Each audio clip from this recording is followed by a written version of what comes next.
हम अपनी सोच और संसार की मान्यता के अनुसार अपने विचार बनाते हैं। जैसे सत्य कहना धर्म है, असत्य कहना पाप, सहनशीलता धर्म है और क्रोध करना अधर्म, उपकार करना, जीवों पर दया करना धर्म है और निष्ठुर होना अधर्म। परंतु क्या यही सत्य है? क्या कभी कभी परिस्थितियां इन आवेशों को उल्टा नहीं करती है। यदि इस संसार में कुछ धर्म है, कुछ पुण्य है, कुछ महान है, तो वह है परिस्थिति के अनुसार चलना। जटायु याद है आपको, जिन्होंने रावण पर क्रोध किया था, उस पर आक्रमण किया था। उस समय जटायु का क्रोध पाप नहीं था, वो धर्म था। इसलिए अंत में उन्हें भगवान राम की गोद मिली। और कुछ ऐसे भी होते हैं जो धर्म को सहनशीलता समझकर हर अन्याय को सहते हैं और अंत में वो बाणों की सैया पाते हैं। यदि कोई पशु या व्यक्ति आक्रमण करके किसी निर्दोष के प्राण लेने की चेष्टा करे तो उसकी रक्षा हेतु उसका वध कर देना पाप नहीं, समय की मांग है, क्योंकि आक्रमण भी आत्मरक्षण ही है। यदि किसी दुष्ट की सहायता करने से सामान्य मनुष्य को कष्ट पहुंचे, पीड़ा पहुंचे, तो उसे सहायता ना देना ही धर्म है। अकारण क्रोध अस्वीकार्य है, परंतु यदि क्रोध से कुछ शुभ हो तो क्रोध और दंड भी धर्म ही है। संसार का सबसे बड़ा पाप क्या है? संसार का सबसे बड़ा पाप है किसी निर्बल को सताना, और संसार का सबसे बड़ा दंड भी उस निर्बल के मुख से निकली हाय है। श्री कृष्ण कहते हैं, आपने लोहार को लोहा पिघलाते हुए तो जरूर देखा होगा, और ये लोहा पिघलता है इस चमड़ी की बनी धौनकी से निकली हवा से। जरा आप सोचिए, एक मृत पशुओं की खाल से बनी धौनकी इतने कठोर लोहे को भस्म कर सकती है। ठीक उसी प्रकार आप चाहे जितने भी शक्तिशाली क्यों ना हो, यदि आपने किसी निर्दोष, किसी निर्बल को सताया तो उसके मन से निकली हाय और उसका श्राप आपके जीवन को भस्म कर सकता है। श्री कृष्ण कहते हैं, जगत में प्रत्येक व्यक्ति को किसी न किसी प्रकार की निर्बलता अवश्य होती है। जैसे कोई बहुत तेजी से दौड़ नहीं पाता, तो कोई अधिक भार नहीं उठा पाता, कोई असाध्य रोग से पीड़ित रहता है, तो कोई पढ़े हुए पाठों को स्मरण में नहीं रख पाता। ऐसे अनेकों उदाहरण और भी है। क्या आप किसी ऐसे व्यक्ति को जानते हैं जिसे सब कुछ प्राप्त हो और हम जीवन की उस एक निर्बलता को जीवन का केंद्र मानकर जीते हैं? हृदय में दुख और असंतोष दोनों सदा रहते हैं। निर्बलता मनुष्य को जन्म से अथवा संयोग से प्राप्त होती है, किंतु उस निर्बलता को मनुष्य अपने ही मन की मर्यादा बना लेते हैं। किंतु कुछ व्यक्ति ऐसे भी होते हैं जो अपने पुरुषार्थ और श्रम से उस निर्बलता को पराजित कर देते हैं। क्या भेद है उनमें और अन्य लोगों में? क्या आपने कभी विचार किया है?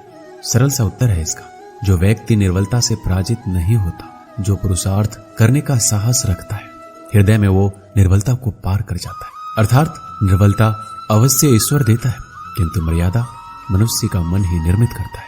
श्री कृष्ण कहते हैं, द्वंद दो मनुष्य के मध्य होता है, परंतु विजय सदैव एक ही मनुष्य को मिलती है। जबकि समान रूप से दोनों शक्तिशाली होते हैं और दोनों व्यक्ति समान ज्ञान प्राप्त करते हैं, लेकिन सफलता एक को ही मिलती है। इसका कारण क्या है? मान लो दो प्रकार के लोहे होते हैं, एक ठंडा, एक गर्म। कभी सोचा है, लोहकार लोहे को लोहे से ही काटता है, परंतु सदैव ठंडा लोहा ही गर्म लोहे को काट पाता है। और यही नीति मनुष्यों पर भी लागू होती है। जब युद्ध होता है तो जिसके मन में ईर्ष्या होती है, जलन होती है, आक्रोश होता है, वह गर्म लोहे के समान है, और जिसका मन शांत होता है, जिसका मन संयम से बंधा होता है, वो ठंडे लोहे के समान है। और वहीं ईर्ष्या और द्वेष गर्म लोहे को काट सकता है। इसलिए यदि जीवन के संग्राम में विजय प्राप्त करनी है तो अपने मन को शांत रखें, क्योंकि गर्म लोहे की भांति ईर्ष्या और क्रोध जैसे भाव को रखने वाला मनुष्य सदैव शांत स्वभाव के मनुष्य के समक्ष निर्बल पड़ जाते हैं। शक्ति ईर्ष्या और क्रोध में नहीं, शांति और संयम में है। आपने कभी न कभी योद्धा को युद्ध की तैयारी करते हुए जरूर देखा होगा। वही युद्ध जो ज्वालामुखी की भांति कभी भी फट सकता है। युद्ध वही जीतता है जो युद्ध में व्यतीत होने वाले समय से अधिक समय युद्ध की तैयारी में लगाता है। जो योद्धा अभ्यास क्षेत्र में जितना अधिक समय देगा, रणभूमि में उतना ही कम रक्त बहेगा। एक समान लोहा और तीखी तलवार में अंतर यही है कि एक तीखी तलवार को कड़ी अग्नि परीक्षा से होकर गुजरना पड़ता है, लोहकार की मार खानी पड़ती है। एक तलवार जितनी पीड़ा सहेगी, उसका वार उतना ही प्रबल होता है। इसलिए पीड़ा से घबराएं नहीं, उसका सामना करें, उसका अभ्यास करें, क्योंकि यही अभ्यास जीवन के युद्ध में आपको विजयश्री बना सकता है। श्री कृष्ण कहते हैं, यदि आगे बढ़ना है तो अपनों का साथ दो। और ये बात सत्य भी है, और अपनों का साथ देना ही चाहिए, परंतु साथ देने से पूर्व ये अवश्य पहचान लेना चाहिए कि अपने हैं कौन। क्या अपने वही होते हैं जिनके साथ हमारा रक्त संबंध होता है, या अपने मित्र, या अपने वो होते हैं जो हमें सत्कार्य के लिए प्रेरित करे, हमें आगे बढ़ाए, हमारा साथ दे, और ना कि वो जिनका साथ देने से समाज का नाश हो, धर्म की हानि हो और सदैव साथ रहकर भी सगे नहीं होते, या वो जो सदैव साथ रहकर भी सगे नहीं होते।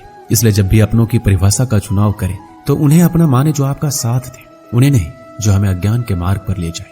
श्री कृष्ण कहते हैं, सीमा एक रेखा ही नहीं, एक परिभाषा भी है। सीमा हर किसी की होती है, प्रेम की, धैर्य की, मित्रता की और शत्रुता की भी।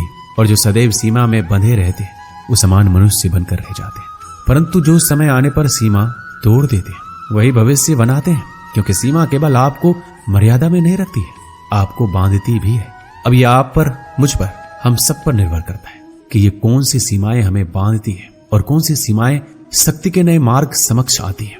इसलिए सीमाएं में जो कर सकते हो उससे अधिक करने का प्रयत्न करो, तभी नई सीमाएं बना पाओगे। श्री कृष्ण कहते हैं, जब मेघ छाते हैं तो क्या होता है? अंधकार छा जाता है। मेघ गरजते हैं, बिजलियां कड़कती है, वर्षा होती है, सभी पशु अपने आश्रय स्थल पर जाकर छिप जाते हैं, मनुष्य अपने घरों की ओर दौड़ते हैं और सभी पक्षी अपने घोंसलों में जाकर छिप जाते हैं। परंतु एक जीव है जो गरजते मेघों की कड़कती बिजलियों को, भारी वर्षा को भी हरा देता है। वो जीव है बाज, क्योंकि वो समस्या की जड़ों से ऊपर उड़ता है।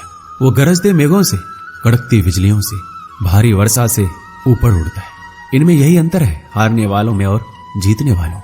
ये युद्ध हार और जीत का नहीं, समस्या और सोच का है।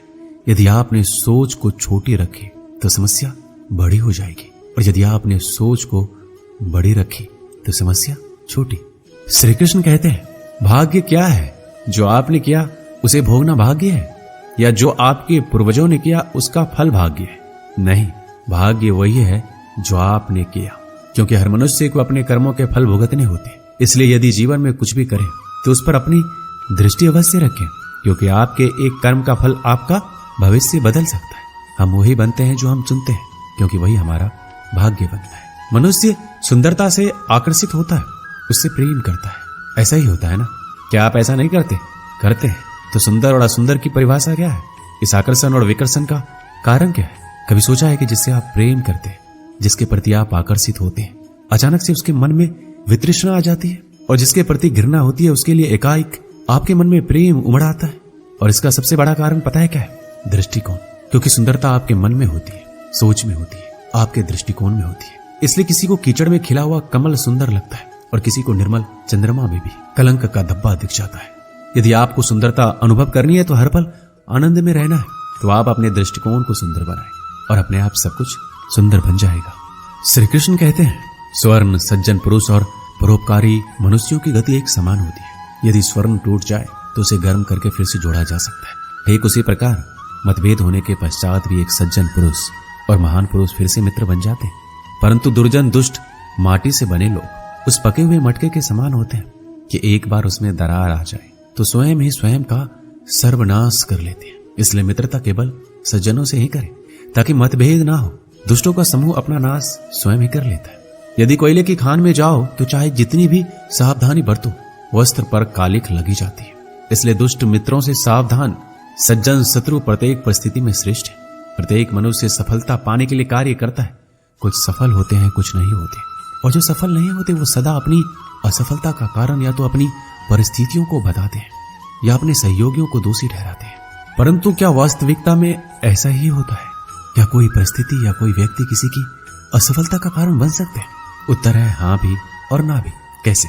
आपने तितली को देखा होगा, आपने एक मक्खी को भी देखा होगा। प्रकृति ने दोनों को समान गुण दिए हैं रसपान करने का, लेकिन एक तितली जो फूलों पर जाकर उसका रस लेती है और इस अवस्था में नए फूल खिलने की व्यवस्था भी करती है, और मक्खी घाव पर बैठती है, घाव को सराती और रोग भी फैलाती है। यदि इसमें किसी बात का अंतर है तो केवल सोच का। यदि आप उचित मार्ग चुनेंगे तो आपको सफलता अवश्य मिलेगा, आप में उत्साह बढ़ेगा, और यदि आप अनुचित मार्ग चुनेंगे तो आपको असफलता मिलेगी, निराशा मिलेगी।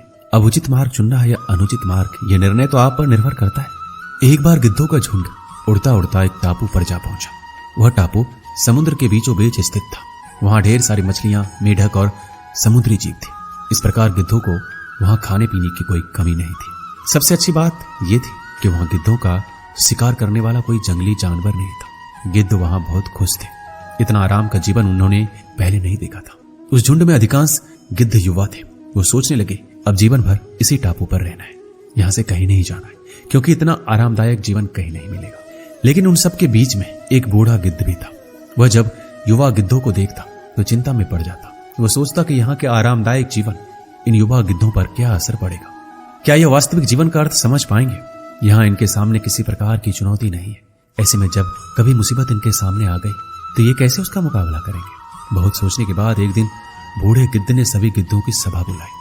अपनी चिंता जताते हुए सबसे बोला, इस टापू में रहते हुए हमें बहुत दिन हो गए हैं। मेरे विचार से हमें वापस उसी जंगल में चलना चाहिए जहां से हम आए हैं। यहाँ हम बिना चुनौती का जीवन जी रहे हैं। ऐसे में हम कभी भी मुसीबत के लिए तैयार नहीं हो पाएंगे। युवा गिद्धों ने उसकी बात सुनकर अनसुनी कर दी। उन्हें लगा कि बढ़ती उम्र के असर से बूढ़ा गिद्ध सड़िया गया है, इसलिए ऐसी बेकार की बातें कर रहा है। उन्होंने टापू की आराम की जिंदगी छोड़कर जाने से मना कर दिया। बूढ़े गिद्ध ने उन्हें समझाने की कोशिश की, तुम सब ध्यान नहीं दे रहे कि आराम के आदी हो जाने के कारण तुम लोग उड़ना तक भूल चुके हो। ऐसे में मुसीबत आई तो क्या करोगे, मेरी बात मानो, मेरे साथ चलो। लेकिन किसी ने बूढ़े गिद्ध की बात नहीं मानी। बूढ़ा गिद्ध अकेला ही वहां से चला गया। कुछ महीने बीते। एक दिन बूढ़े गिद्ध ने टापू पर गए गिद्धों की खोज खबर लेने की सोची और उड़ता उड़ता उस टापू पर पहुंचा। टापू पर जाकर उसने देखा वहां का नजारा बदला हुआ था। जहां देखो वहां गिद्धों की लाशें पड़ी हुई थी। कई गिद्ध लहूलुहान और घायल पड़े हुए थे। हैरान बूढ़े गिद्ध ने एक घायल गिद्ध से पूछा, ये क्या हो गया, तुम लोगों की ये हालत कैसी हुई। घायल गिद्ध ने बताया, आपके जाने के बाद हम इस टापू पर बड़े मजे की जिंदगी जी रहे थे, लेकिन एक दिन एक जहाज यहाँ आया। उस जहाज ने यहाँ चीते छोड़ दिए। शुरू में तो उन चीतों ने हमें कुछ नहीं किया, लेकिन कुछ दिनों बाद जब उन्हें आभास हुआ कि हम उड़ना भूल चुके हैं, हमारे पंजे और नाखून इतने कमजोर पड़ गए हैं, हम तो किसी पर हमला भी नहीं कर सकते, न ही अपना बचाव कर सकते, तो उन्होंने एक एक करके मारकर खाना शुरू कर दिया। उनके ही कारण हमारा ये हाल है। शायद आपकी बात न मानने का ये फल हमें मिला है। दोस्तों, हमें इस कहानी से क्या सीख मिलती है। अक्सर हम कंफर्ट जोन में जाने के बाद उससे बाहर आ पाना मुश्किल होता है। ऐसे में चुनौतियां आने पर उसका सामना कर पाना आसान नहीं होता। इसलिए कभी भी कंफर्ट जोन में जाकर खुश ना हो जाए। खुद को हमेशा चुनौती देते रहे और मुसीबत के लिए तैयार रहे। जब तक आप चुनौती का सामना करते रहेंगे तो आप हमेशा आगे बढ़ते रहेंगे। दोस्तों, इस वीडियो में बस इतना ही। मिलते हैं अगली वीडियो में। अपना ख्याल रखिएगा। जय श्री कृष्ण।